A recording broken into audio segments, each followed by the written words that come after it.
Okay, so last time we discussed about, we defined the idea of a matrix group, right?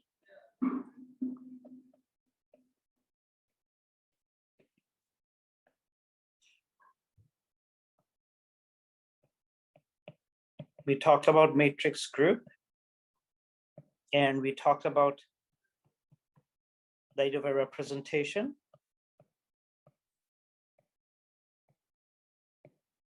And what we discussed is that matrix groups are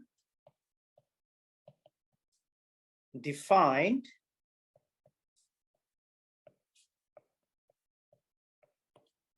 by a representation called the defining representation, okay?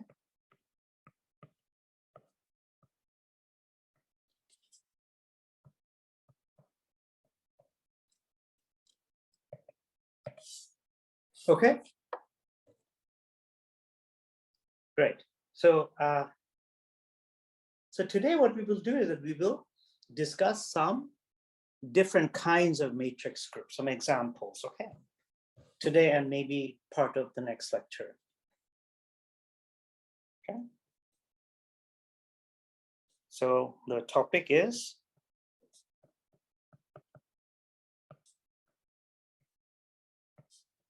the different kinds of matrix groups.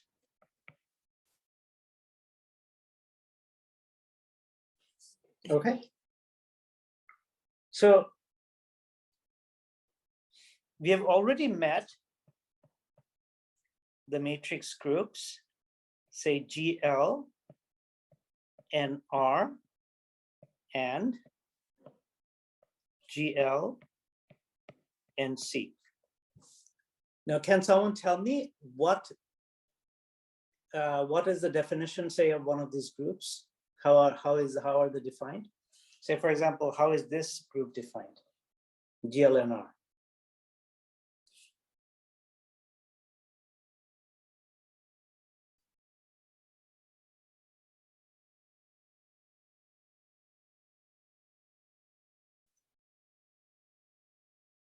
Anyone?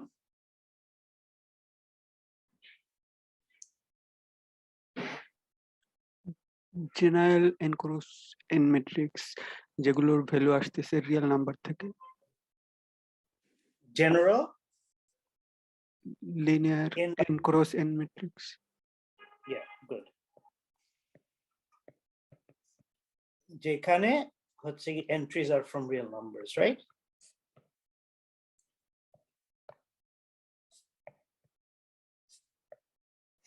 Now, is there any restriction on these matrices?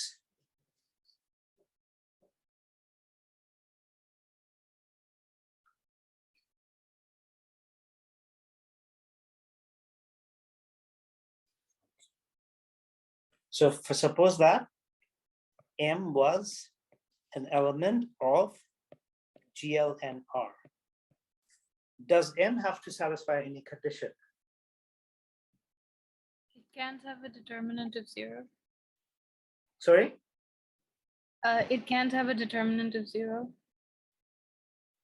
Exactly.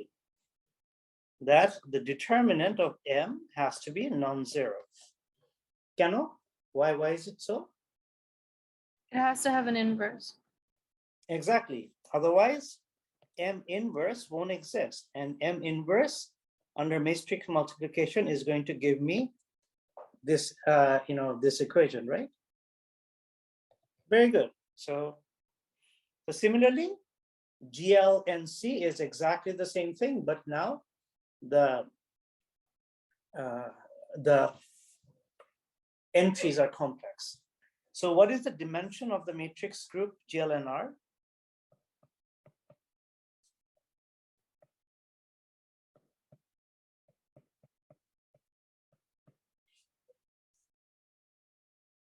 How many independent parameters are there?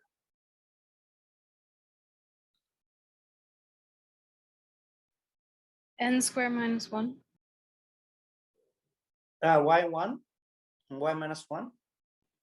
The last one has to be such that the determinant isn't 0. Right.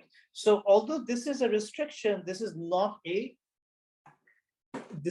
equation that cuts down on the number of parameters, right? It just tells you something about what kind of manifold it has to be. Right. So if, for example, Amrajadi, if you look at the dimensionality of SLnR, in that case, the determinant of m equals to 1, that is an equation. But this is an inequality, right? It's not an inequality. It's not a constraint. Well, it is a constraint, but it's not strong enough so that it'll get rid of any of the independent parameters, right? All it is saying is that it is still going to be n squared, but instead of the parameter space being r to the power n squared, we have to subtract from it all those points. Let's call those points, say, u, such that u is the, and that u is the locus of points such that the determinant of x is 0. Okay? So this is the space of parameters, but the dimension is still n squared. Is that clear?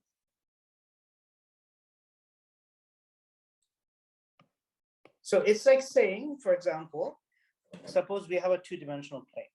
Suppose that something can take 2 values, and suppose that this is my infinite two-dimensional plane. But suppose that we say that x and y, but x can take x and y can take values in R, but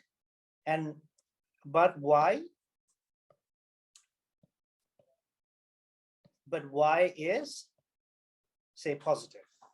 So in that case, the number of free parameters is still the same, but we don't have access to the whole R2 plane. We just have access to the upper half plane, right? When we have an inequality like that, we actually don't have a reduction of the number of parameters. What we have is that we just have a subset of the initial domain. On the other hand, if we had y equals to, say, mx plus c, then we would have a restriction. This is a very strong condition such that it would restrict us to a one-dimensional subset. Okay. Similarly, this condition is not strong enough to eliminate a variable completely, but what it does is that it just gets rid of part of the space of parameters, okay? But the dimension of the space of parameters is the same. Okay, Siddhima, is that clear? Yes, sir. Okay. Right. So yeah, of course, this brings us very naturally to the discussion of SLnR. So SLnR is the group of n by n in a real matrices, say M, such that the determinant of M is 1. And of course, this is going to eliminate one of the variables, right? And so the dimension of SLnR is going to be n squared minus 1. Okay. So there is actually another way of defining SLnR. Okay. So, but to do that, we need to define something called a commutator. Okay. Okay. Let G be a group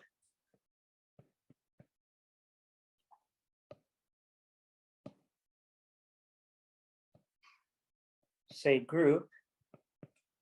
Now, if say G and H are elements of that group, then the commutator of G and H. So see that we are not working with the Lie algebra. We are working with the group, Lie group. The commutator of G and H will be defined as G inverse H inverse GH. Okay, this is the definition of the commutator. Okay. Now, if I take the group GLnR and I consider all the commutators,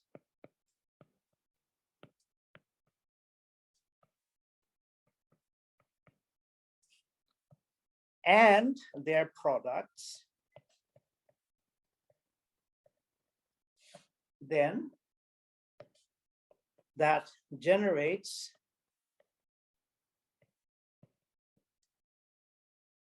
the group SLnR. Okay, so this is not very obvious, but let's see if this is the case.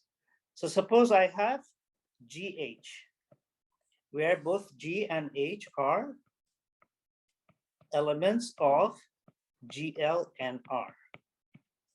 Okay, so obviously by the product, by the closure, this is also an element of GLnR, right? But now if I take the determinant of this commutator, so GH, but what is the definition of commutator? It's G inverse H inverse G of H. But of course, these are all elements of GLnR, so they all have non-zero determinant. But we know that the product of determinant, the determinant of product of matrices is equal to the product of the determinant of the matrices, right?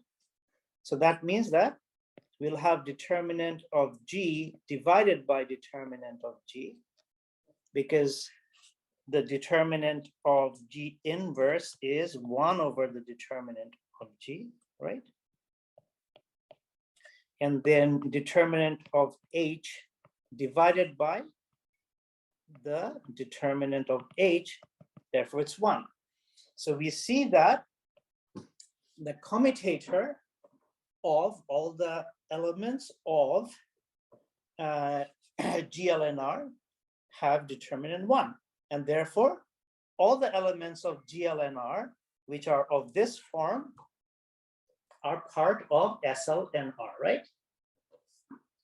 And not only that, if we have two commutators, say G1, H1, and then G2, H2, this itself is not a commutator, all right? It's just a product of two commutators.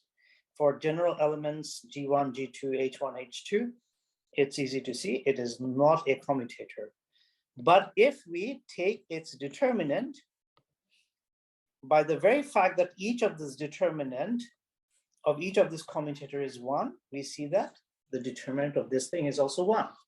So we see that all the determinants of, let me write this, not all the commutators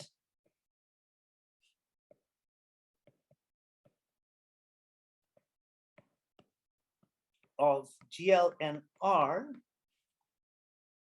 and their products form a set which is the group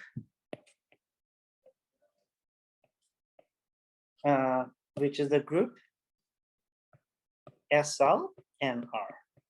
Okay, so this is an alternative way of defining SLnR. Okay, is it clear what we're trying to do? I've not proved that this is actually a group, and I leave that as an exercise for you to do.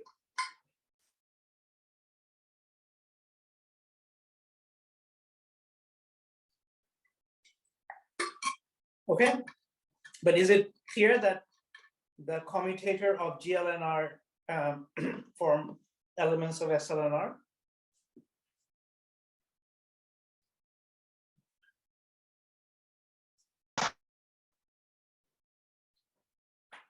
Any takers?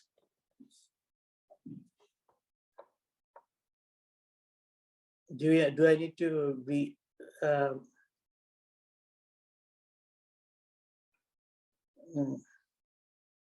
do I need to re-explain or?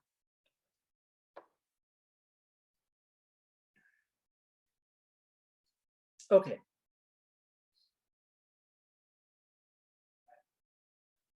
So similarly,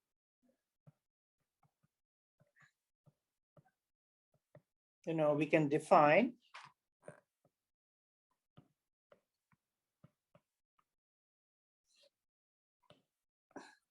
SLnC, sorry, to be a subgroup of GLnC in the way that it's generated by the commutators of GLnC. Okay.